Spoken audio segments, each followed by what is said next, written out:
everyone! Welcome to the TYPO3 Online Days 2021. Unfortunately, everybody gets the idea with the global pandemic and everything, so unfortunately we'll only be having an online event today, even though hopefully everything gets better. So we hope you're all safe and sound and everybody gets well. If they're, you get the point. We just want everybody to be safe. For this year's, or it's not only this year's event, but today's event, we have 4 great speakers for you. So the opening will be done by Jochen Weiland of jweiland.net in a couple of seconds. Just as a quick information, what we have for you today, you can tweet to us at the hashtag T3ODQA your questions for the speaker, as well as you can just type them in YouTube chat, and our lovely team will take care of basically showing all your questions. And we have 2 goodies for those who hand in questions. So we have TYPO3 guidebooks, and we have the brand new TYPO3 drinking bottles as a giveaway today, which we will be giving out to the best question, some random idea. We don't even know yet how exactly we're going to do it, but we'll be having goodies for everyone soon. As always, no event, neither offline nor online, would be possible without our sponsors, and we give a huge, huge thank you to all the people who got involved on very short notice and jumped in and helped out make all this happen. And we're going to roll the information about the sponsors now, and after that, we'll continue with our first speaker, which is Jochen Weiland. Enjoy.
Also, Jochen, okay.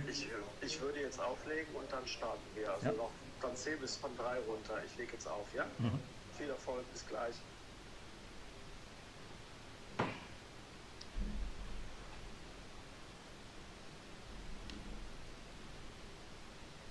Hello everybody and welcome to my presentation. My name is Jochen Weiland, and I would like to show you how we did a TYPO3 update of a major city. The city is Pforzheim in southwest Germany, and for those who don't know the German geography, I would like to show you where this is. So it's a city just north of the Black Forest, and they have about 125,000 citizens. And as you can see from the pictures, you get an idea of the size of this city. Pforzheim is known for its jewelry industry, and it also has a nickname, Gold City. Population about 125,000, and they started quite early with a city website on the internet, and that was in 1998. And you can see here a screenshot that I picked from the archive. Then in 2002 they changed the design of their website, and that design was online for 5 years. In 2008 they switched over to TYPO3, and then they used version 4.1, and so they are one of the really early adopters of an open source content management system. And then they updated the website to TYPO3 version 4.5 and to TYPO3 version 4.7. Then a couple of years later, they changed the design of the website, and the website also became responsive so that you could look at the website on both a smartphone and on a desktop and a tablet. One of the tasks when we made this site in 2015 was to take over all the content we already had in the 4 version of TYPO3. So the design changed, the responsive design was added, but the content that was already available was kept over to the next version. So then in 2017, we switched over to TYPO3 version 8.7, and now early this year, we switched over to version 10.4, and in this presentation, I'm going to show you how we did this update. Why is this a complex website? Well, a city of this size, they have to offer so many different services for all the people, visitors, businesses, and so on. And for all these services, they need some information on the website. In total, Pforzheim has 18 websites in one TYPO3 installation. So for each area of the city, for the town hall, the library, museums, fire department, and so on, they have their own website, but they all reside in the same TYPO3 installation, and they also share some of the data. For example, when the theater adds an event or a performance to their website, it also appears in the event calendar of the city. And then they also have another site, which is the intranet of the city, and that is in a separate TYPO3 installation, just to keep the data completely separate from the public websites. And currently the website has about 6 million page views per year, and this has increased quite a bit in the last 14 months since we had COVID, because so many people, they wanted to know what's going on with the pandemic and what are the new regulations and so on. It's also interesting to see how visitors changed over the time. In 2013, when the responsive website was already online, only about 20% used a mobile phone to visit the website. And over the years, it has completely changed. Now, the mobile visitors using their smartphone or cell phone are over 70% of all page views.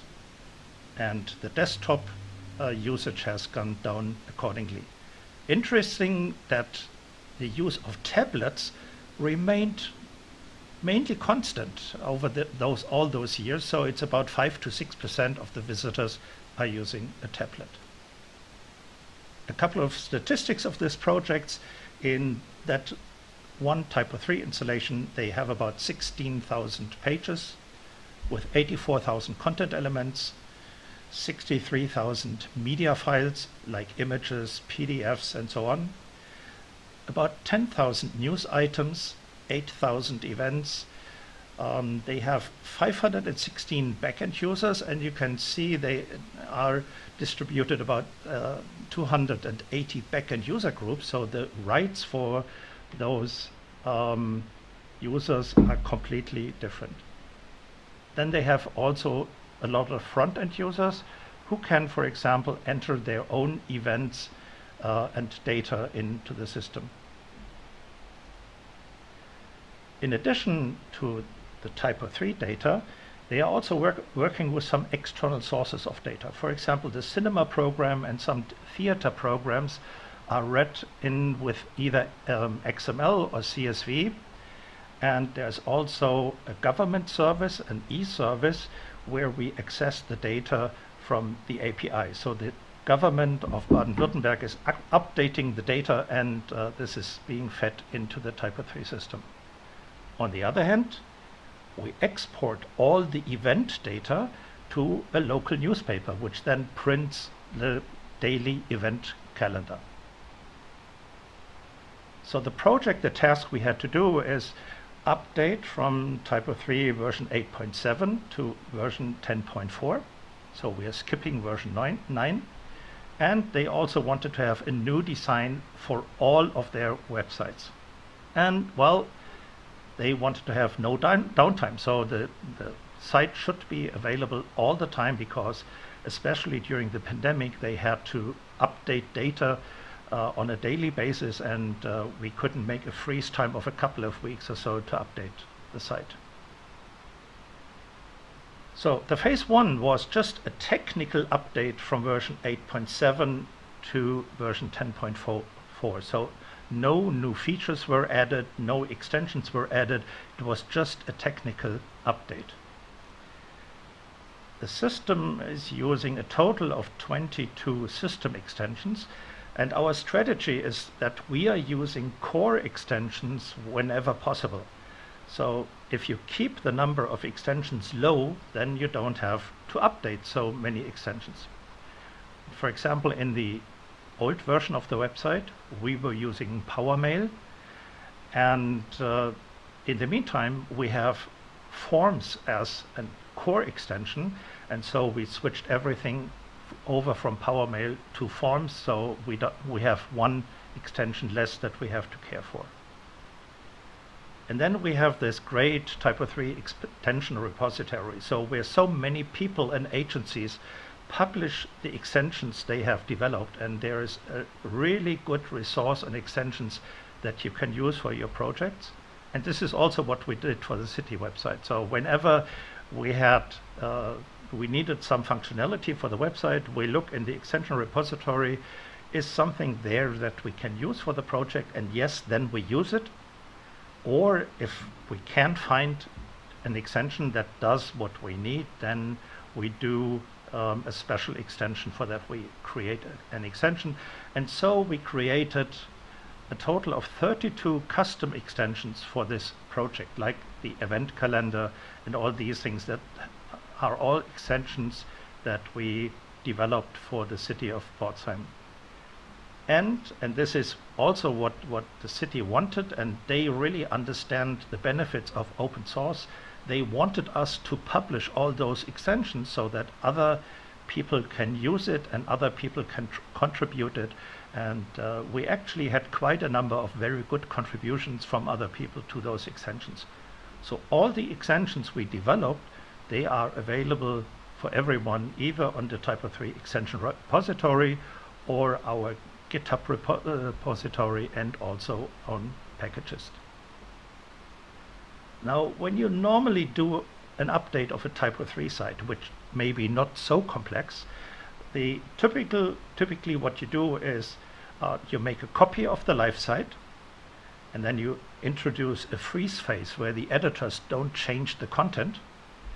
And if during the freeze phase they actually change some content or add content to the live site, they have to add it again after the update process is completed. So while we have this freeze phase, we then update the TYPO3 version from 8.7 to 9.5 to 10.4, and when everything is completed, then we are switching over and the new version goes online. When the freeze phase is only a few hours to a few days, then this is no problem. But with the large number of extensions we had and the complexity of the site, it was clear that the update process would take a couple of months, and it was not possible at all to have a freeze phase which takes a couple of months. So when you upgrade from one TYPO3 version to the next version, you always have some changes in the database structure, and the TYPO3 install tool helps you with that. There are upgrade wizards which convert from the data from one version to the next version. You have the database analyzer tool, which you can use for the extensions you're using, so if that database structure changes, and you can do this all with the install tool. But you may have to convert some additional data.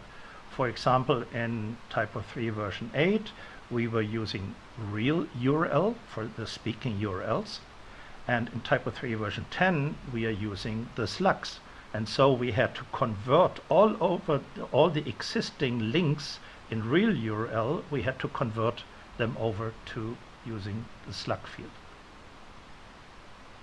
when we started the project in summer of last year, there were 16 extensions already available for version 10.4. So we could use them, and there was no problem making the upgrade with them. But 24 extensions were available for version 9.5, and 13 extensions were available for TYPO3 version 8.7. And they had all to be upgraded. So we made a long list of all the extensions that are in use, marked whether we had programmed them or if they are third-party extensions, and who programmed them, and what is the current status. So the challenge we were facing is 37 extensions need to be updated. And some extension needed to be replaced by other extensions because they simply weren't available in version 10.4, or the functionality has moved from an extension to the TYPO3 core. The customer didn't want to have a freeze phase, or if there was a freeze phase, it should be very, very short. The website should be always available, so they required that we didn't have any downtime of the website. And we realized that creating a new design for a total of 19 websites is quite a long process, because for each website you have to go through several design cycles, you have to talk to the customer, the design has to be agreed on, and this is not what you can do within a week or so. Our approach for the technical update was this time a little bit different than we used it before. And what we did is, in order to get rid of the freeze phase, we first, as with the traditional upgrade process, we first made a copy of the website. So we took the live site, made a one-to-one copy, and used this copy to do the upgrade to version 10.4. But then, to keep the data from the live site with the development site in sync, we did a nightly content update. So every night we were taking all the data from the live site and pushed it over to the 10.4 version and did all the necessary conversions automatically. So the development site where we did the upgrade had always the current data, or the data was not older than 24 days. And also the customer then could have a look at our development and see, well, yesterday I have added a new news article, and the news article is then also already in the new version. So in order to do this nightly content update, our developers, they created a nice shell script. The runtime of the shell script was about 2 hours, because we had to handle about 5 GB of data in the database. And this script, first it copies the version 8 database to the version 10 database. It applies a couple of modifications for the database, which are in a special database file, modifications.sql, and then it automatically executes all those upgrade wizards. The upgrade wizards that are already available in TYPO3 in the core, but also the upgrade wizards that we have written for our own extensions. Some of the features we didn't need to upgrade, so we used, when we did the automatic upgrades, we used the deny identifier to exclude some of the upgrade wizards, and you can see this in one of the next slides. So in this nightly update script, first we create a MySQL dump of the version 8 installation. Then we do an rsync to copy all the files from in the file admin and uploads directory from version 8 to version 10. And then we read the database dump into version 10 of TYPO3. And here you can see some excerpt from this nightly update script. So where we updated the schema, we did prepare the update wizards, then the update wizards were run, and here you can also see that we didn't run all. First we said, well, we are going to run all update wizards, but then we exclude some, like the TYPO3 DB legacy extension and so on. And then what we had to do at the end of the update process was to update all the language packs for TYPO3. In our development workflow, our developers were working locally on their machines using DDEV, and then we had our GitLab server, and we had a couple of development branches. We had at the beginning, I think, something like 5 different development branches, and so we used those branches and then pushed those things to master. For the data transformations, here's an example how we did the transformation from real URL to slugs. We made this as a 2-step process. First of all, for all the extensions in the database, we added a database field path segment. And you can do this with a TCA type slug. And so then in the second step, the slug helper migrates all the titles into that path segment field. And then we had written a couple of root enhancers, which just to the actual migration from real URL to slugs. And those modifications are also in the modifications.sql file.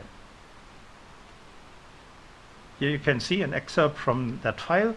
You have to set it up only once, and you can see here that, for example, we are using the form framework instead of PowerMail. So actually already in version 8 we created or recreated all the forms that were previously PowerMail forms. So in version 8 we had both forms, once in PowerMail, once in the form framework, and then we just disabled all the form framework forms in version 8, and in the version 10 we enabled the form framework forms. So other changes we made during the upgrade, we moved our deployment from serve to deployer, simply because registered commands in deployer can be executed either on the local machine or on the remote machine, which gave us just a bit more flexibility over serve. Then we had been using the extender extension previously, and we found out that there are some compatibility issues with version 10 of TYPO3, so we got rid of the extender extension and solved that with XBase subclasses. So as I already said, we replaced PowerMail with forms. We had about 70 forms that need to be recreated. Some of them were quite simple, like a contact form, but we had also some very complex forms that need to be recreated with the form framework. And in PowerMail, we have used the feature that if someone fills out the form, it's stored in the database for a couple of days, and after that it's automatically being deleted by a scheduler task. And in order to recreate this functionality with the form framework, we have created an extension which is called Form Tools, and there we can save the data that has been entered into the form. We can save the data to in XML format to the database, and then it's also being removed after a couple of days. One big question was, what are we doing with direct mail? The customer has been using direct mail to send out quite a number of different newsletters, and when we started the project, direct mail was only available for version 9 of TYPO3, and we had no idea when direct mail for version 10 would be available. One of the possibilities would have been that we take the upgrade from version 9 to version 10 of direct mail, or that we are looking for an alternative for direct mail. And we have then found the extension LuxLetter as an alternative, and it looked a little bit more modern. And so we looked into the extension, we developed a couple of newsletter templates, we tested this, we also contributed back to the developer those findings we had and the changes we needed to make for our application. But then we found out that LuxLetter, the extension, could not handle a multi-domain installation. And it was not a trivial task to change that. Otherwise, we would have done that. But it would have been a rather radical change in the extension. So we said, okay, as much as we would like to use LuxLetter for the newsletters, and we have already developed all the templates and so on, we couldn't use LuxLetter. And then luckily, and I think it was in October of 2020, version 10 of direct mail came to the tear, and we then said, okay, then let's go back and use direct mail also in the future. So then at the end, everything went green. We had all the extensions in version 10, and you can see also here in the list there are some extensions that we removed or we changed to other extensions, like the CSSEO extension. We are now using the Yoast extension. PowerMail was replaced by Forms and so on. But all the other extensions that you see in green here, there we had then completed the upgrade, or the third-party developer who originally did the extension in the TER, he had updated that, and in some cases we also paid then the developer to do the actual update.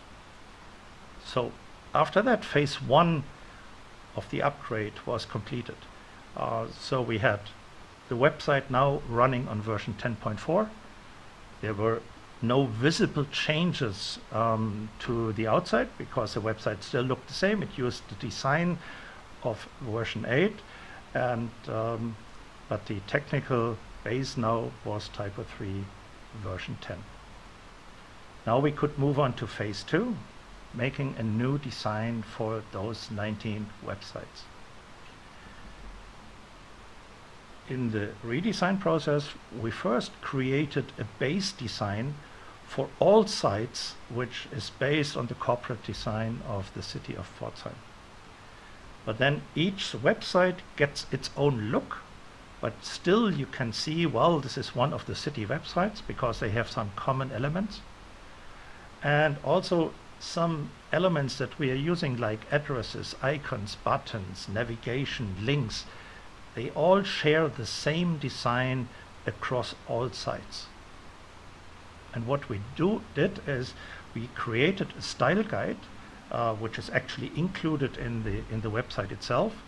And for all the elements we had within the website, and this is just an example for one element, which is the address. If you show any address on the website, we had a total of 8 different layouts and appearances for these addresses, depending on where they are being used. But so we got a consistent look for addresses across all the sites, and having the style guide included in the TYPO3 website also has the advantage when there is an update of TYPO3 or an update of the extension, then we can just look at the style guide whether all elements are still looking the same, and we can, within a very short moment, we can control whether the change, the update break any of those appearances.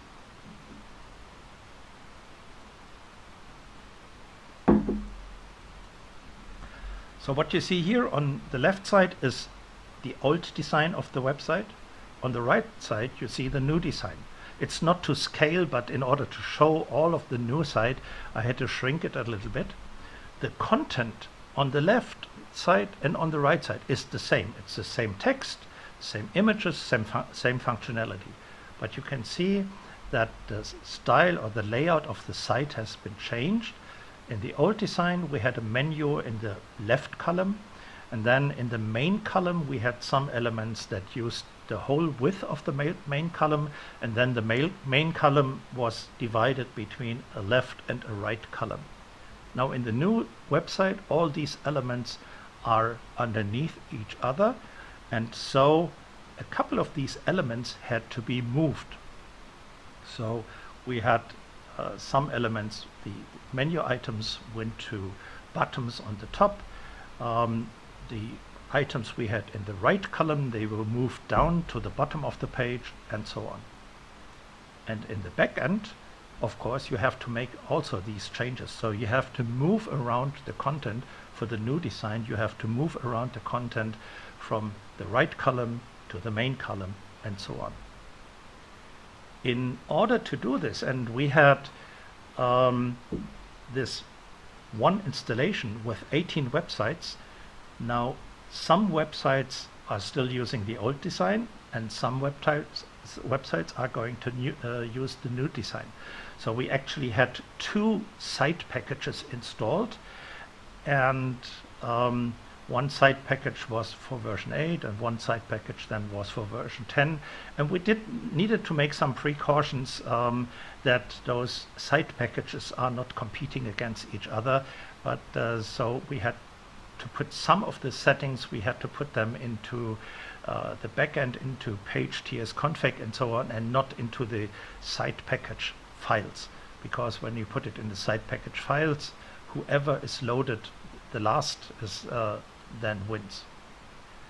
Now, we had this installation with the 18 websites, and this is what I call installation 1, and all those domains that point to that were the live websites. Now, in order to update one of the portals, we actually make a copy of the whole project, so we have copy of all the 18 websites in a second installation, and then we just take the domain that needs to be updated, which receives a new design. That domain is showing to the copy, and in the meantime we have a development domain which shows to the main installation, and now the editors can go and rearrange their content and shift that around, while still the old design of the website is online. Now, in that relatively short phase, when they had to add some news articles or to update some COVID-19 information on the website, they did this still in the old design, and then they had to duplicate this in the new design, but that was only a very short process. And once the design update was completed, then we just switched back the domain to the main installation, and the new design went online. And so is the process for all of the 18 portals in that installation. You can see here again a comparison between the old design with version 8 on the left side, which seems to be a little bit cluttered, and then you see the design in version 10 on the right side, which is a little bit more modern. It is more airy, it has more free space, and it's easier to navigate and find that information that you're looking for.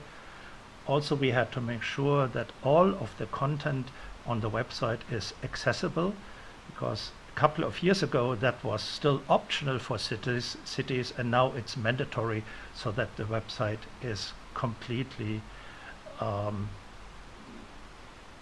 accessible. And here you can see also the design, or the comparison between the old mobile version and the new mobile version. And also the new mobile version just looks a little bit clearer, the buttons are a little bit bigger, and so on. So it's a more airy design. All of the extensions that we are using in the projects, they are available in the TYPO3 extension repository. They are available in our GitHub repository, and they are also available on Packagist, and you are free to use them. If you have any questions, well, you can ask them now or contact us after the presentation. All the slides and the sample code from our nightly update script, they are available on our website, and you can just go to that link which is shown on the bottom left, and you can pick up the presentation and the code there. Thank you very much.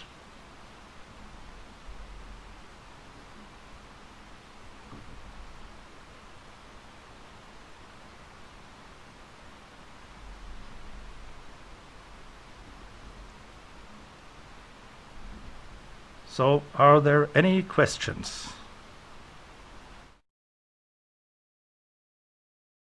The question is, how many people can work in a project like this? Actually, the editors that are working online, there might be anywhere from maybe 5 to 50 editors online at a time. And so it's very unusual that something like all of the 500 editors would be working online, because each department is changing their or updating their website from time to time, or updating their content. And from our development side, we were up to 6 people working on this project.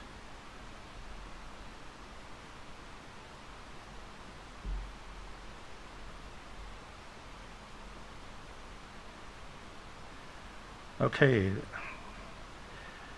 What about the data structure changes, like new template for the new design, handled by modifications SQL also? Yes, some of those changes were also handled by the modifications SQL, but most of the necessary changes coming with a redesign, they had to be done by the editors, because the editors had to decide, okay, those items, for example, that I had in the right column, where should I put them in the new design? So that was basically a drag and drop operation when rearranging the content elements. But other than that, there was very little work to be done when switching the design from version 8 to version 10.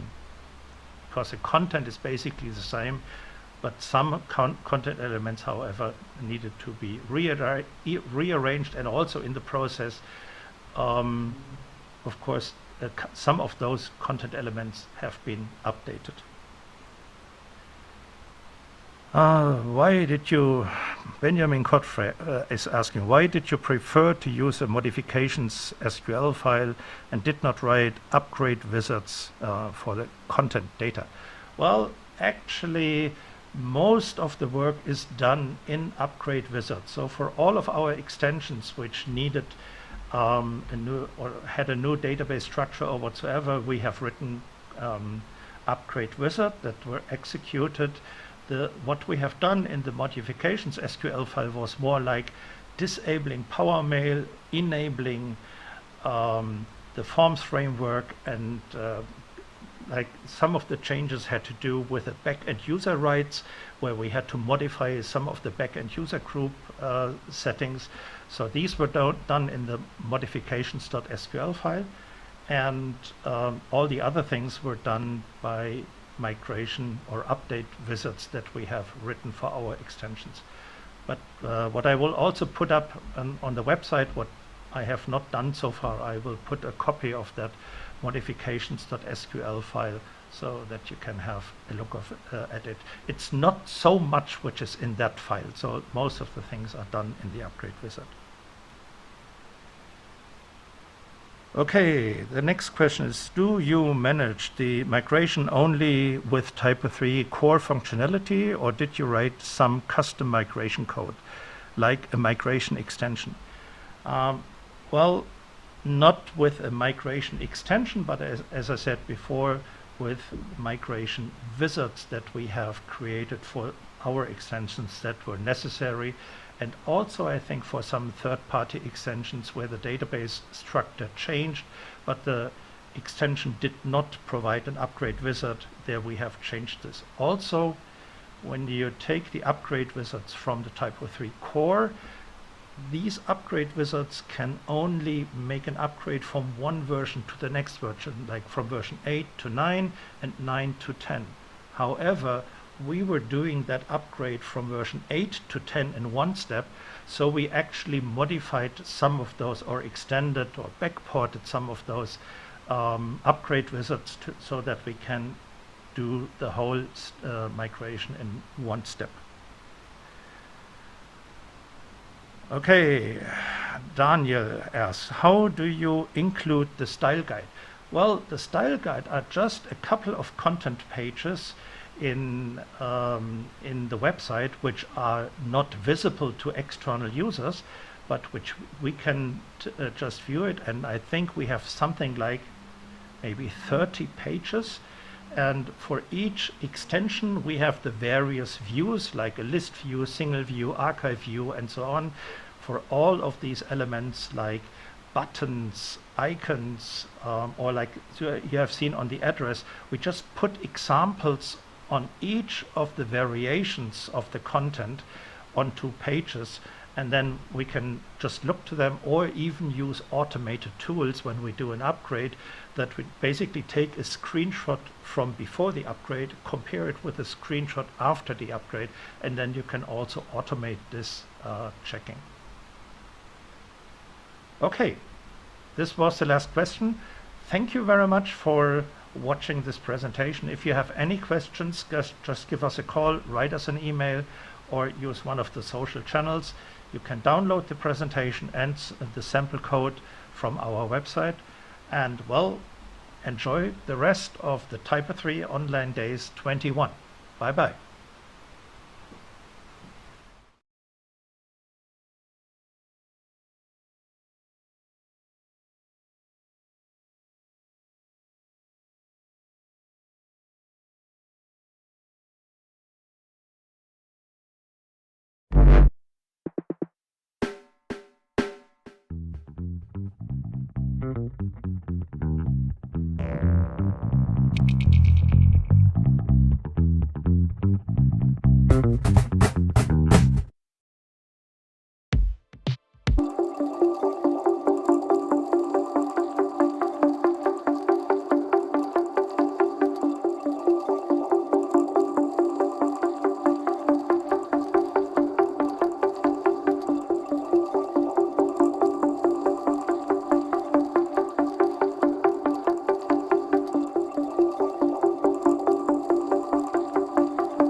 We'll see. Yeah. So just as a quick heads up, thanks very much to Jochen for the session. We have no clue what's up with the audio. It all used to work when in pre-production. We're still trying to figure out what's actually happening. Sorry for that. That's live. So you can see this is not pre-recorded. This is all live, people from all over the globe working together via this miraculous thing, the internet. We're still figuring out what actually happened and try to fix it somehow, hopefully. So please accept our apologies. We're still in the process of trying to figure out what's happening. Next up, we will be having Lina, a very, very amazing, awesome member of our documentation team. And she will be talking about automating screenshots in the TYPO3 backend, which was part of the documentation project she was involved in. And we'll head on over to her talk right after the segue to our sponsors. Enjoy.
Hello everyone, welcome to my talk about automatic screenshots with conceptions of the TYPO3 backend. My name is Lina. I have been in the TYPO3 community since about 2005 and I live in southwest Germany together with my 2 dogs, and on Twitter I promised you a puppy, and here she is, my brand new puppy, 10 weeks old Halma. And in my free time, I like to do dog tricks. This is my puppy. So I'm working for web commerce, which is in Offenburg in southwest Germany. And this is my team in pre-Corona times. Right now we are almost all working from home. And since last winter, I'm also a team of the TYPO3 documentation team. And yeah, you can find us on Slack /TYPO3 documentation. And within this team, I founded the initiative to make automatic screenshots. In all over of the TYPO3 documentation, we have about 700 screenshots used. Many of them are quite simple, like the one you see here, just a screenshot of this and that input field or whatever. And many screenshots, they are combined with snippets of codes, as you can see here. This is an example from the TCA reference that you probably all know. And now when we have something we don't like about a code snippet and a screenshot, either because of the core changed or something like that. Here is just an optic example. The label is too long, it doesn't look good. And it's also strange that you have all this information in a label. So if I would want to change something like that right now, I could go on the edit on GitHub button in the top right of the documentation, and I can go and I can edit edit the code snippet, but if I make changes to the code snippet here, I can never be sure that the changes are really working in a real setup. So we often have had problems in code snippets, and then if I change the code snippet, of course, it will change nothing about the screenshot. So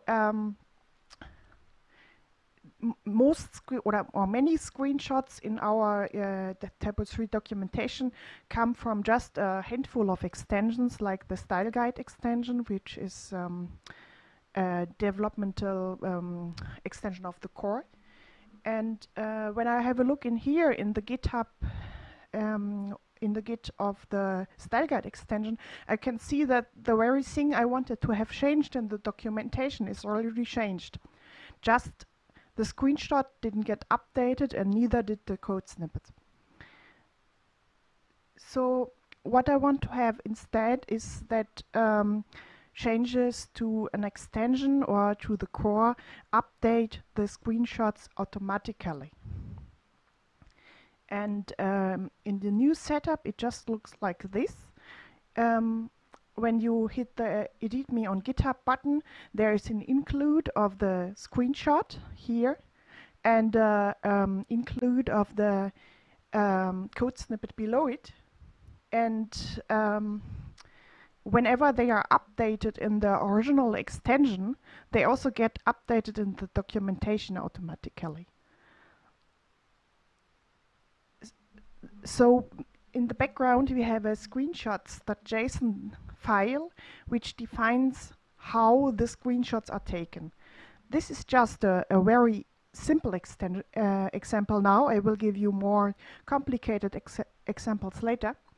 And but this example here would just open the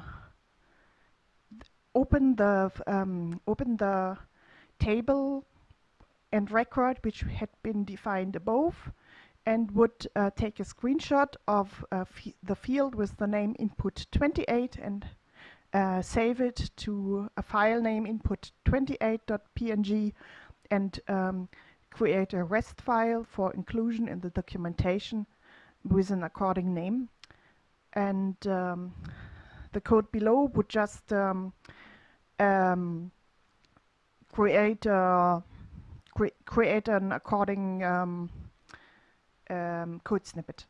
And here you can see how we defined the table of which the screenshot is taken, and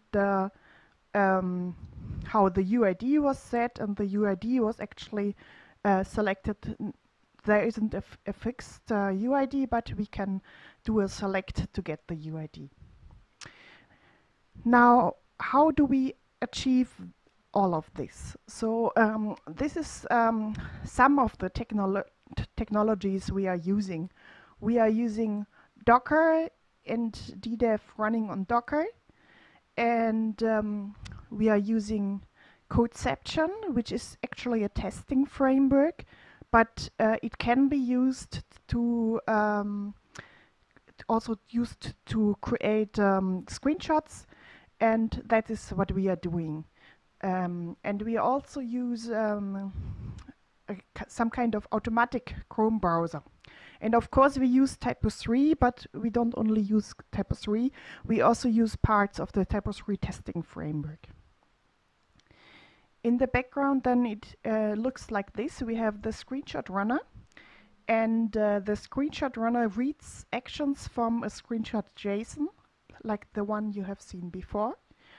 And it is doing a lot of things automatic, like logging into the TYPO3 backend, and so all of this is already finished, and we can then it will load something we call suites, which could be just the pure core, like you would have a new installation, or it can load the introduction package, or it can also load the style guide extension together with its examples. And it would be possible to add more suites here to take screenshots in other settings, but these are the ones that we can deliver now. And then the screenshot runner forwards the actions that should be done to Codeception, and Codeception is passing them forward to a PHP WebDriver, and the WebDriver is forwarding it to a Selenium WebDriver, and then there is a Chrome driver and a Chrome. But on using it, you would actually have not have to know about this, but you just use the screenshot runner as if it was one system. This is just in the background. And then there are a lot of available actions. The most basic actions come from Codeception. They are like clicking something, opening a browser window, making sure some text or selector can be found on the page, taking screenshots in the basic sense that the screenshot is actually taken, and so on. And you can find all actions in this generated photographer actions.php file, which can also be found in the project when you download the project, like I explained to you later. So Codeception actions, they include resize window, see, click, and you can find them in the photographer actions file, and then you can see where this action is coming from. You can have a look at the code if you want, and all the documentation about the action also gets copied in here, so you can always know which actions are available. And then we take actions from the TYPO3 testing framework, and they actually take a lot of work from us because there are many things that have already been prepared by the TYPO3 testing framework. So this would be something like open a page in the page tree, or things like that. Switch to content frame, switch to other frames, everything that is specific to TYPO3 and wouldn't be so easy to achieve just by Codeception.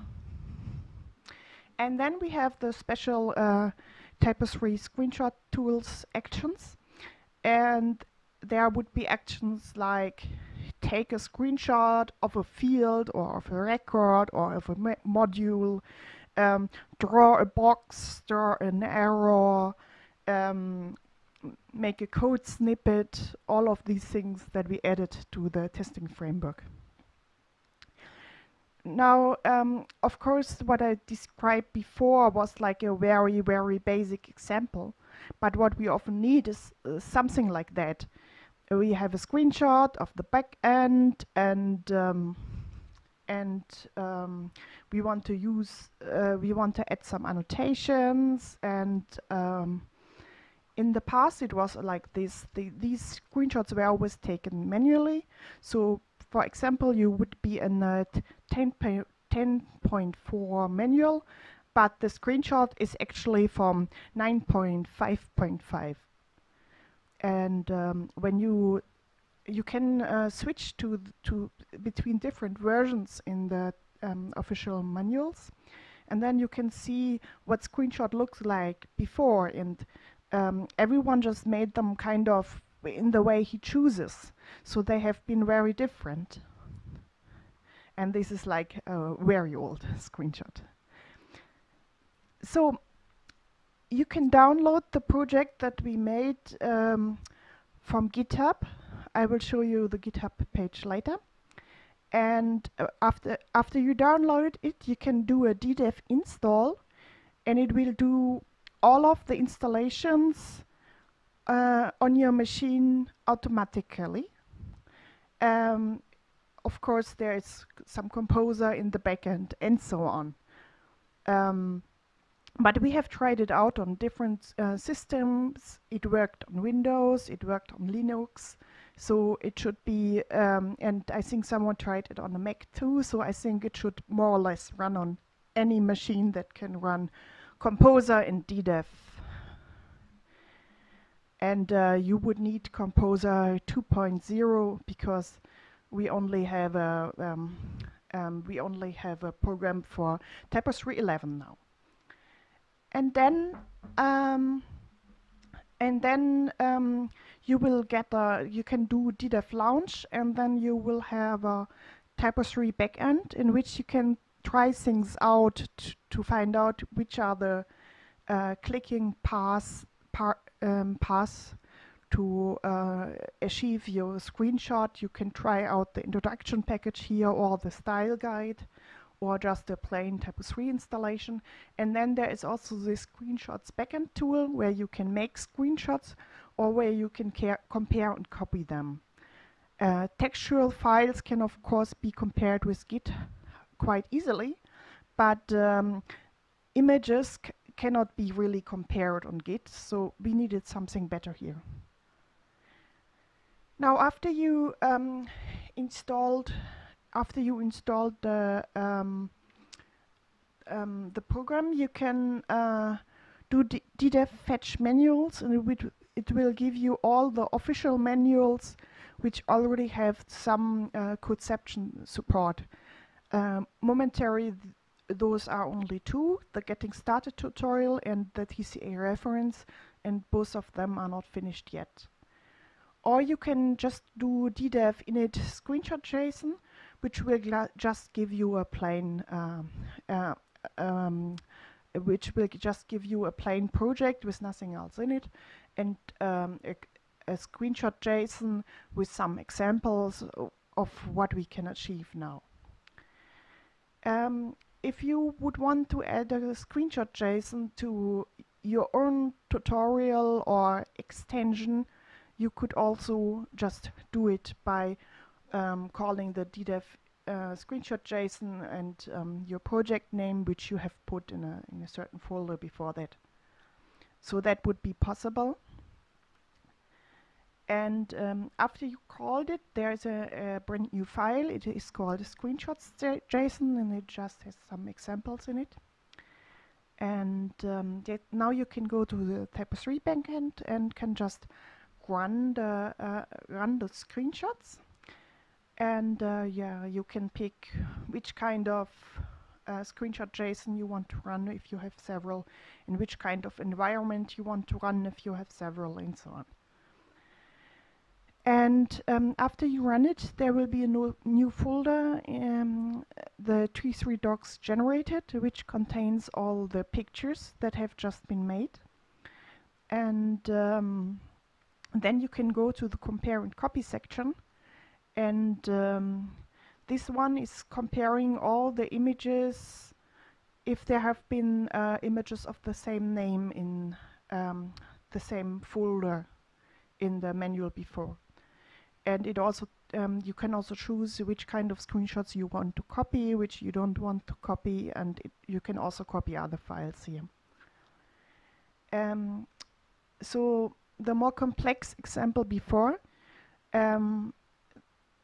here we go to the TYPO3 backend, and then we want to find the text backend users and click on it. This now we need to switch to content frames, because TYPO3 still consists of several frames, and if you are trying to click something in the wrong frame, you won't find it. So there is the list frame on the left and a content frame on the right. And then you try to find the text backend user listing, and you are waiting for it for a maximal time of 5 seconds.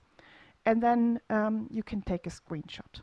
And this would be just a plain screenshot of the TYPO3 backend, the backend user setting, and of the 2 users that have been created automatically. Now, if you want to make the example more complex, you can draw boxes, draw a badge, give the badge a label. You can draw arrows. You can give the screenshot an alt text and a caption that will be used in the REST files. And then you can get a screenshot like this one. And the REST file would then look like that, and it can just be included, or you could also use the PNG file immediately if you don't want to use the prepared REST files. But this is what has been very useful for our official documentation screenshots.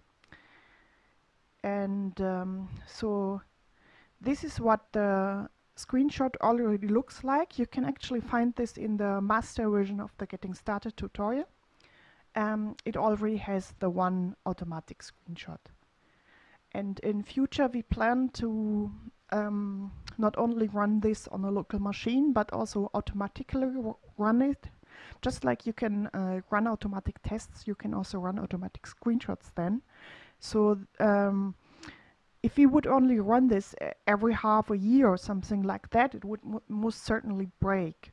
But if it has to run every week or something like that, then we can note right away when some change to the core will break the screenshots.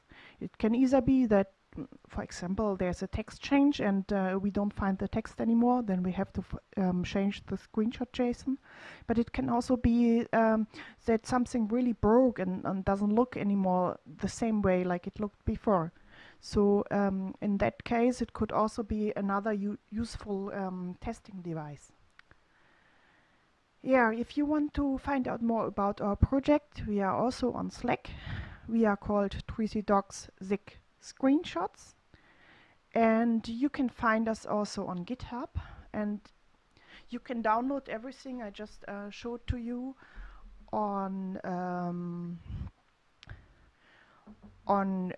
GitHub, and you can have a look at the issues there, and some help is always welcome, whether you want to help programming or you want to help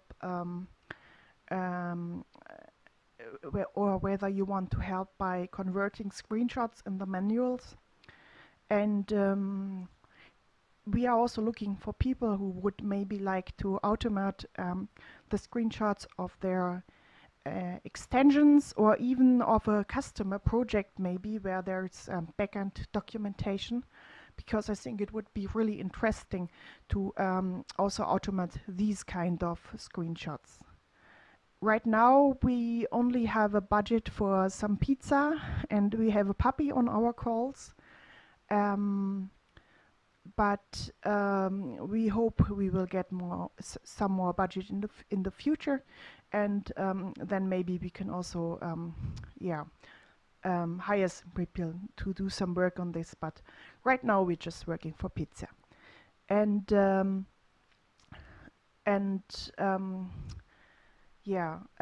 any questions?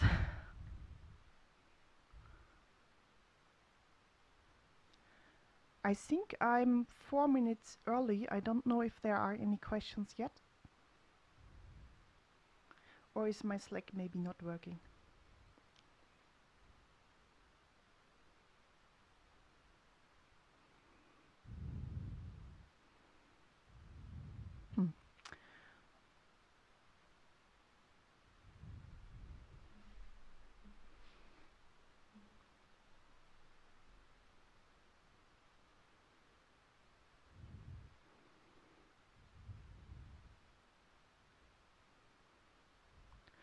Okay, it seems like there are no questions. Okay, I found one. How do you, Frank Nagler asks, how do you ensure that changes in the backend did not break the click path in your scripts?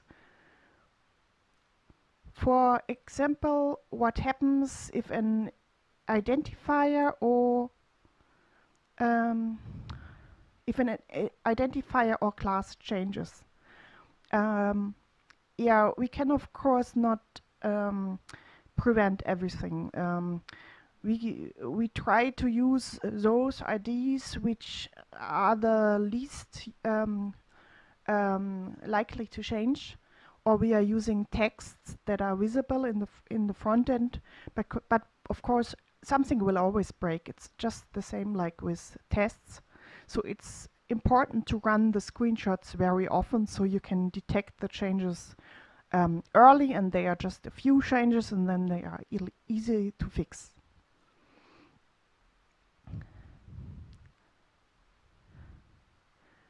Benjamin Kotz says, wow, taking and maintaining screenshots is really painful and time consuming. Having recent screenshots will help users a lot to navigate through the system.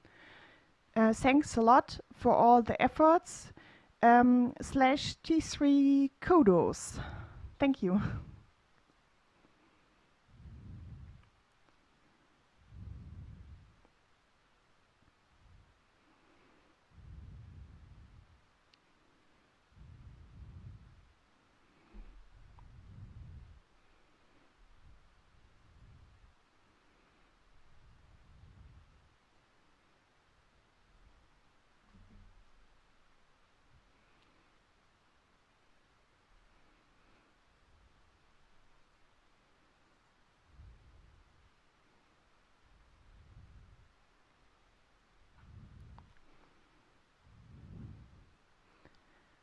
And DFAU GmbH said, can you merge screenshots with other images? Right now we cannot merge screenshots with other images. We can just merge them with a defined set of annotations. We can draw an orange box, we can draw an orange arrow, and we can add labels, orange labels.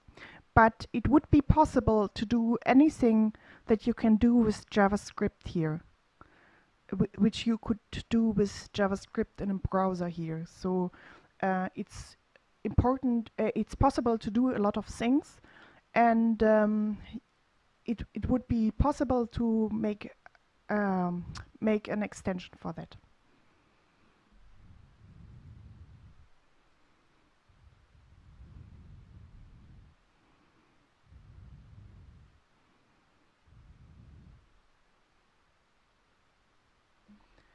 Okay, thank you everyone for listening.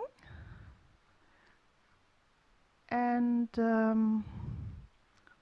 I just noted that I didn't show you any picture of what it looks like when we are comparing the differences between images.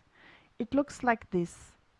There, we calculate the difference between two.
The stream is cut.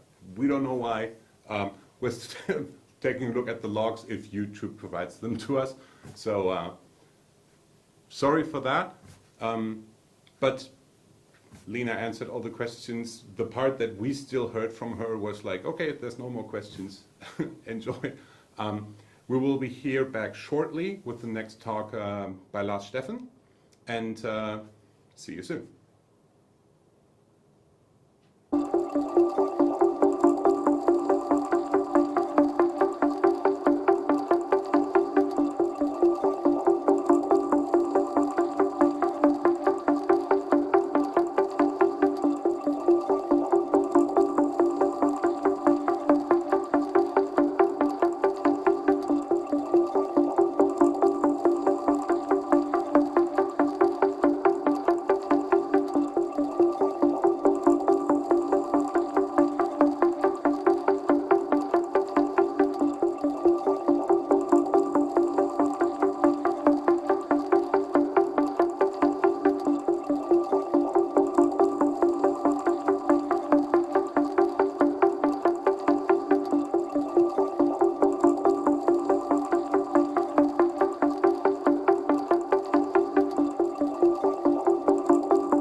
So, we're back.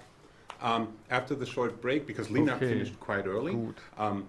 Good, you're all still here. Ich bin Our soweit. Ja, next du musst speaker mir will nur be Lars sagen, Steffen, wann ich and Lars has quasi a on really, air. really interesting topic, at least in my opinion. It's about universal acceptance in domain names and emails, etc. I'm really looking forward to that session. As usual, if you have any questions, put them in the YouTube chat or send them on Twitter with the hashtag T3ODQA, and then our team will pick it up. And we're looking forward to the talk of Steffen after the segue of our sponsors. And as usual, visit our sponsors. They are basically helping us build all this. So you have a great show. Thank you.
So, good morning, good afternoon, good evening. Thank you very much for having me. My name is Lars Steffen. I'm Director International at ECO, Association of the Internet Industry. ECO is the largest association of internet infrastructure providers in Europe, and ECO and the TYPO3 Association are mutual members since 2014. Before I joined ECO, I was project manager for TYPO3 projects at eventday AG in Eibenstadt, close to Würzburg. My second role at ECO is that I'm manager of the Names and Numbers Working Group, and this working group is taking care of the members' interests from the domain name industry. We are active at ICANN, the Internet Corporation for Assigned Names and Numbers. Maybe you've heard of it. It's the body that's coordinating the maintenance and procedures of the namespace and the numerical space of the Internet for domain names, TLDs, and IP addresses. At ICANN, we have a working group called the Universal Acceptance Steering Group, and today I would like to tell you a little bit about our work there and take you on a journey through the many languages and TLDs missing from the Internet. So what do we have on our agenda for today? So I would like to tell you, where do the TLDs come from? Let's take a look at emails and websites. What is universal acceptance in a nutshell? Who is taking care of universal acceptance? Why should you care about universal acceptance? How can you get universal?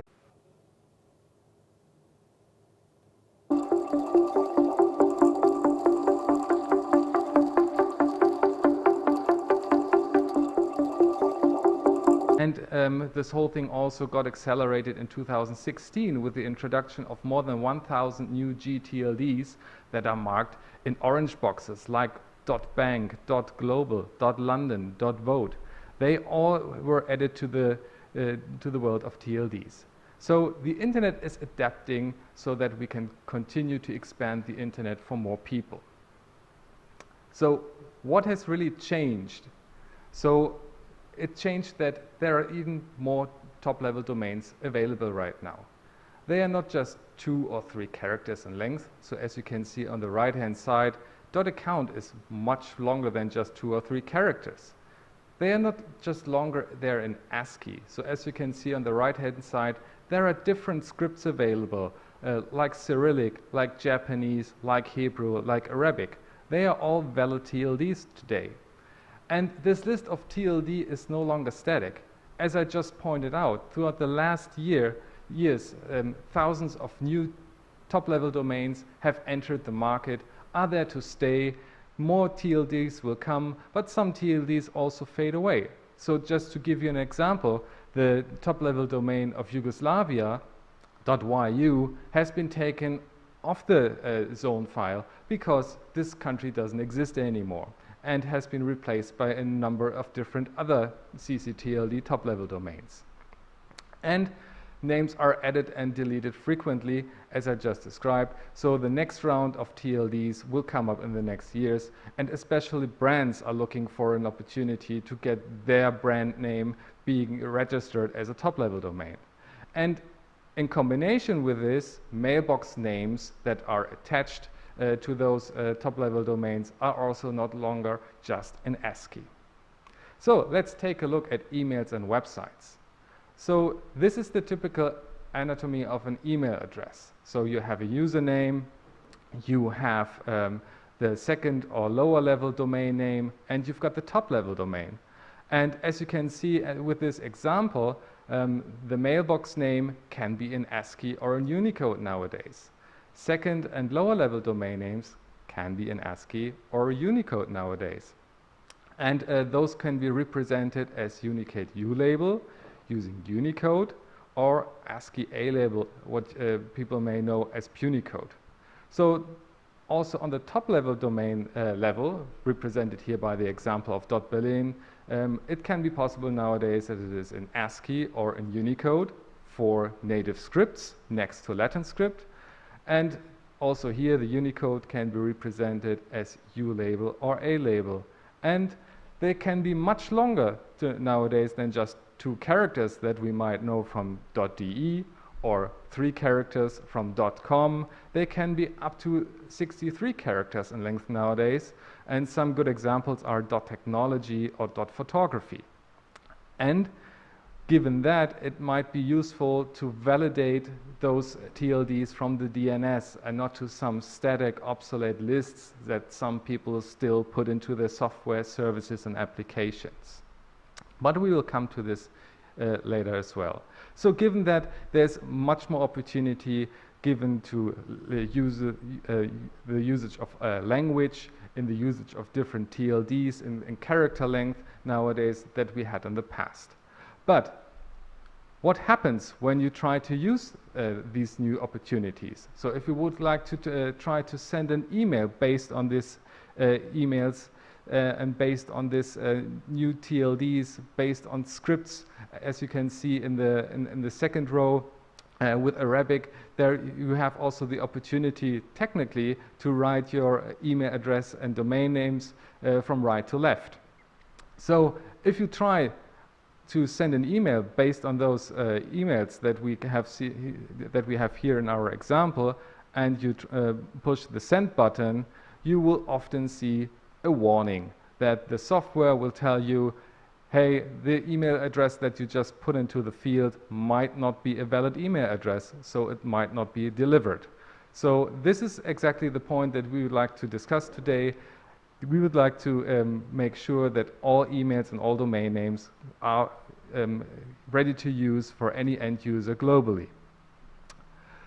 So what did the working group that I just mentioned, the Universal Acceptance Steering Group, do? So they do regular reviews of the top 1,000 websites on Alexa.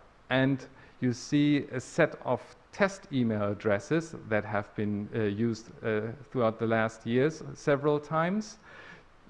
So when you take one of the top 1,000 websites out there, we've chosen websites where you have put in fields for email addresses, where you can create a user account or where you can subscribe to a newsletter, things like that. And then we have this set of test email addresses to find out if those websites are ready to accept and also to process those email addresses. And when you take a look at the email addresses, then you see that they are based on the first on ASCII with a regular email address. So the first one is a .com, just to check if the input field would accept a standard email address, to say it that way. And then we proceed with a new TLD, which is short, with a new TLD that is long, and then adding different scripts to those email addresses to make it more complicated, and ending up with an Arabic email address, which is also written from right to left.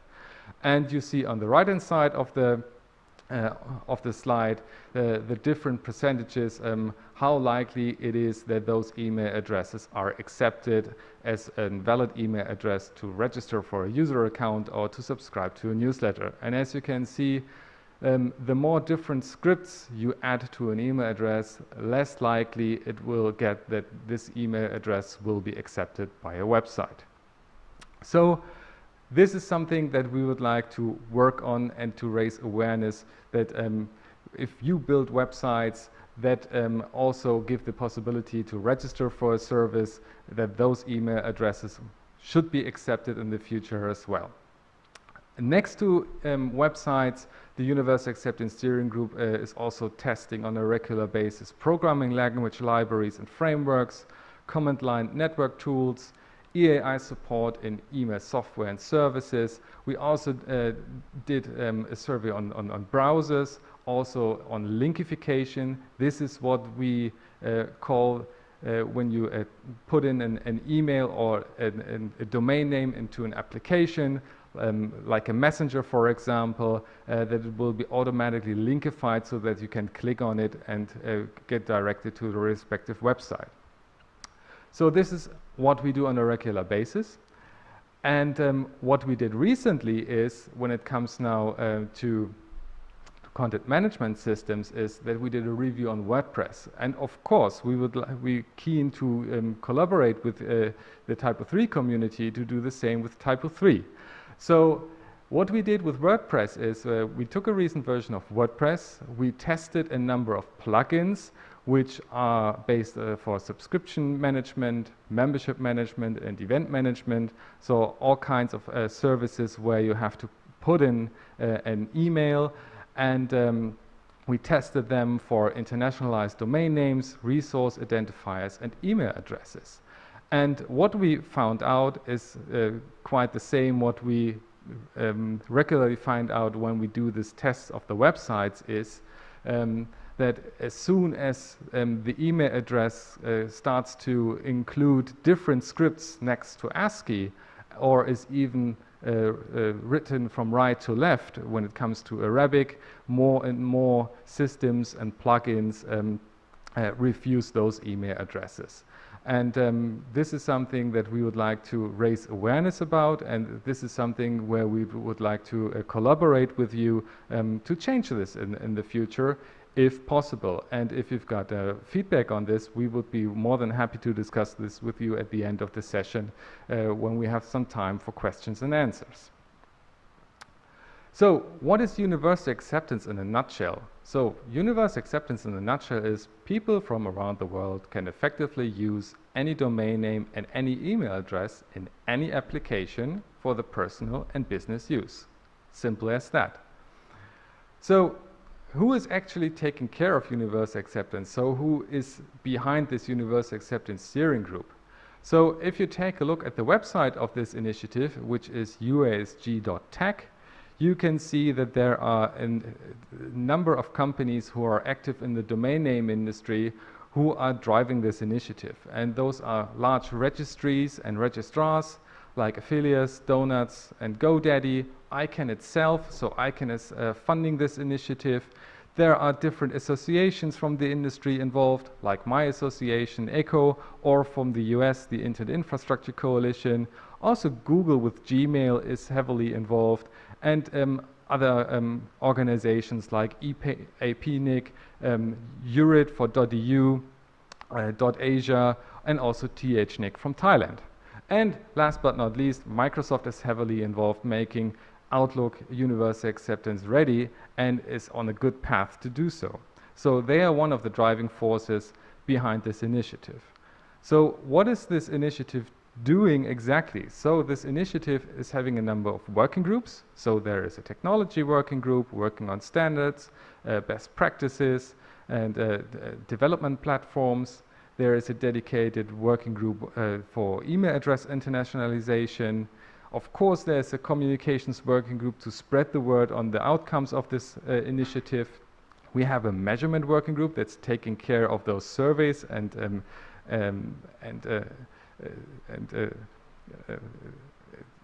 studies that we do when it comes to email programs and the website survey that I just presented.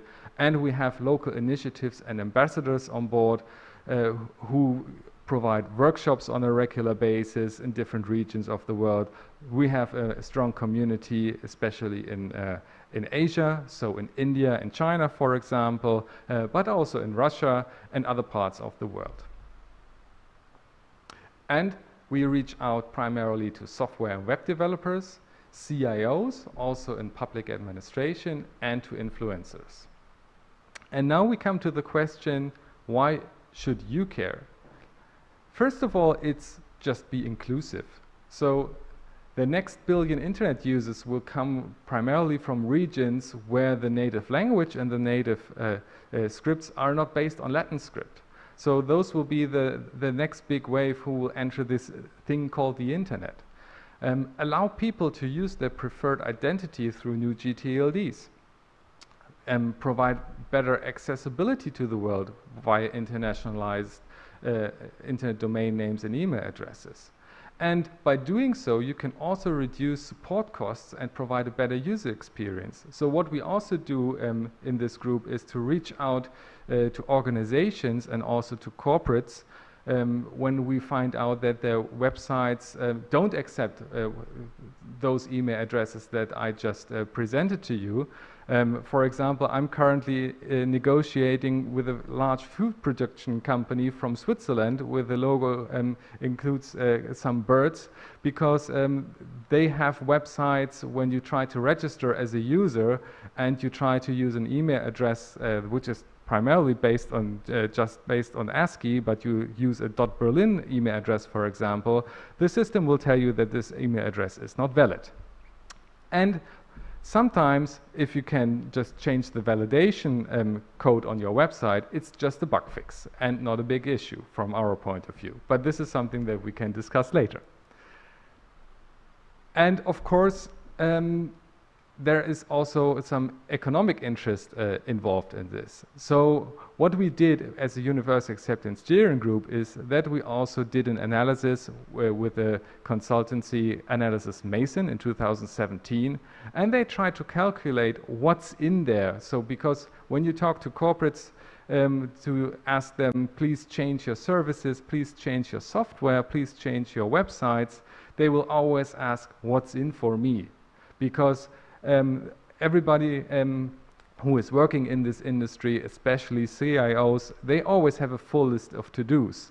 And we know that this issue of becoming universal acceptance ready is not on the top of the list. So the question is always, what money is in this if I take care of universal acceptance? And we asked Analysis Mason if they can calculate this. And they said, from their point of view, it's nearly 10 billion US dollar market per year that would come to the existing internet market if everybody would be ready to accept TLDs and domain names based on different scripts. So for supporting IDNs, for example, they estimate 17 million additional new users online if they would be able to use their native language and their native scripts for domain names and email addresses. And even if you say, yes, this might be true for other parts of the world, but we are living in Western Europe, and it's not so much likely that I have so many users that would like to use the email address and the domain name, for example, in Hindi, in Arabic, or also in Hebrew. Always keep in mind that this also includes new GTLDs, which are just based on plain ASCII. Because those new GTLDs might also include so-called brand TLDs. So there are valid TLDs like .audi, .barclaycard, .bmw, or .edeka, which are valid TLDs that are out there, and those brands already use those TLDs for their communications and marketing, or will use them soon in the future. So if companies like these are maybe some of your customers, they may be want to use this today or in the future, and of course they would like to see that their websites and also their email systems work. So those companies will reach out to new audiences, and they will use those TLDs in the future. So implementing universal acceptance removes the risk of customer denial of service and the potential lost revenue. And of course, you can ensure customer and user satisfaction if you can seamlessly use any email and any domain name on those websites and services. So how can you get universal acceptance ready? There are different steps that you can take. So first is, please accept, support, use, and show Unicode. Store information in UTF-8 if possible. Accept strings up to 256 characters in length. Validate as little as possible. And if you do so, please verify TLDs against an authoritative table, or query the domain names against the DNS. So make sure input fields should be large enough to accept any valid input. Applications and services should accept UTF-8, encoded domain names and email addresses. And we know that programmers have been trained to validate, checking if a top-level domain has the correct for example, number of letters, or if the letters are from the ASCII character set. But these heuristics are no longer applicable because of the introduction of domain names with more than 3 characters and based on Unicode, so non-ASCII characters. So when you're developing apps and services, please consider languages that need to be supported, perform code reviews, and check code points that were not defined when the application or service was created. So consider that although modern software and devices can display nearly all Unicode code points, older systems may have limited support or require that applications manage some of their old fonts. As Unicode also evolves, please upgrade services and software when practical to use the most recent version of the standard. And if possible, give special consideration for scripts written right to left that are used in domain names and email addresses. And consider mixed script addresses will become more common. So that the username or the second or first level domain name or the TLD will have different scripts. Always try to convert non-Unicode to Unicode before display, because the end user should see, for example, when you take a look at this address, that he should see the top level domain in the native script and not in Unicode, because it's not that user friendly. When we talk to developers, they ask about standards when it comes to universal acceptance, because I've been often asked, so when you talk about universal acceptance, you talk about to introduce a new standard, right? And it's not about introducing a new standard, because everything that I just showed to you is based on already existing standards. So it's just about following existing and established standards based on several RFCs for domain names and applications, for email address internationalization and resource identifiers. Then, of course, when it comes to the scripts, there is the Unicode consortium, but also the World Wide Web consortium. And when you're active in the ICANN space, there's also some advice from the Security and Stability Advisory Committee when it comes to implement and universal acceptance. So what can you do as a TYPO3 community? First of all, you can visit the website of the Universal Acceptance Steering Group, which is usg.tech. There you have the chance to test your own email address. So there's a small tool on the website where you can put in your email address, and the tool will tell you if your email system is already universal acceptance ready, yes or no. If you are interested in digging a little bit deeper into your own system that you are running in your work environment, you can find a USG blueprint for CIOs as a first guide. So it's like a checklist. Which parts of your infrastructure do you have to have in mind and have to check if you want to get universal acceptance ready as a full organization? Of course, you can read our introductory white papers that we have on our website. If you stumble upon a universal acceptance issue by yourself, as I just described, when you try to register as a user or try to subscribe to a newsletter, and the website will tell you that you just used a non-valid email address and you're pretty sure that you have a valid email address, we have an issue logging tool on the website, and this issue logging tool is connected to the ICANN Global Support, and the ICANN Global Support will reach out to the organization and try to convince them to make the website universal acceptance ready. And if you are interested to get deeper involved, of course, there's a mailing list where you can discuss with the whole Universal Acceptance Steering Group community.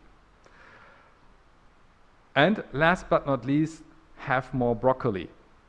So the typical so-called broccoli issues are DNSSEC, IPv6, and universal acceptance. And all of us know DNSSEC, IPv6, and universal acceptance are quite important, and everybody should take care of them. And as you know from broccoli, it's healthy for you, but not all of us are so keen to have the regular broccoli. And this is the issue also with those topics like DNSSEC, IPv6, and UA, is we should take more care of them, because we know they are good, because we know they are healthy, but they are usually the ones that drop off our to-do list in the priority ranking quite often. And we would like to ensure you and to remind you, put them a little bit higher on your ranking.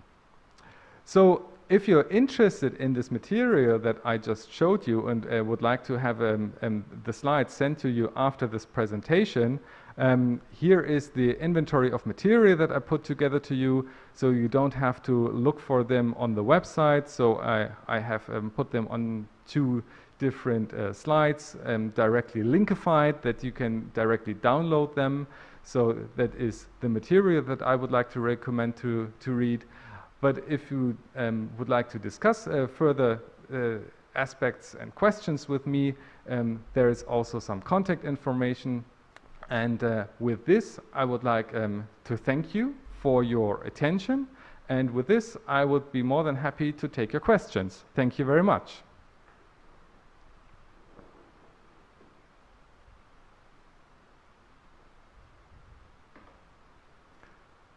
So there is the first question.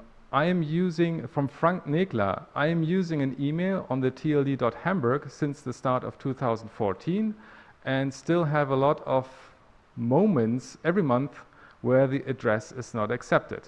So yes, this is a typical situation for an owner of an email address that's based on a new GTLD, and this is exactly the thing that we would like to address and that we would like to change with the Universal Acceptance Steering Group. As I just described, we have this issue logging tool on the usg.tech website where you could report this issue or the different issues that you already have if you have more than one, or please reach out to me and we can discuss this offline face-to-face. There is the next question from Tizian Schmidlin. Question for Lars. Are there any known service to support check against TLDs for bigger frameworks? So yes, there are some services. So for example, the Mozilla Foundation runs a public suffix list where you can validate TLDs to a table that is regularly updated and also heavily used. So this is something where you can do your queries, but also based on this, you can reach out to me to discuss further alternatives. So, and when I take a look at the chat, there are no further questions. So thank you very much again for your attention. Thank you very much for having me. I hope that this report was interesting for you. And I would be happy to be contacted offline for further discussions. So have a nice evening and happy and a good rest of the TYPO3 Online Days. Thank you very much.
So hi, and welcome back. So these were 3 pretty interesting talks, at least that's what I thought. As usual, let us know what you think in the YouTube chat. The team is still there to chat with you. Also, keep the questions coming, because remember, we got like giveaways for you that we're gonna like distribute under everybody who asked the question, basically. And the last session for today is by Larry Garfield, telling us why the container is a lie. This session is pre-recorded, just so you know, and Larry's actually in the YouTube chat, so you can ask questions right away, and I'm pretty sure he'll be eager to answer all your questions that you have on the topic. So we'll jump into that session after the final segue to our sponsors.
That and run that line of code. Cool. And then at the next tick, it says, oh, that one next. And it bounces back and forth between.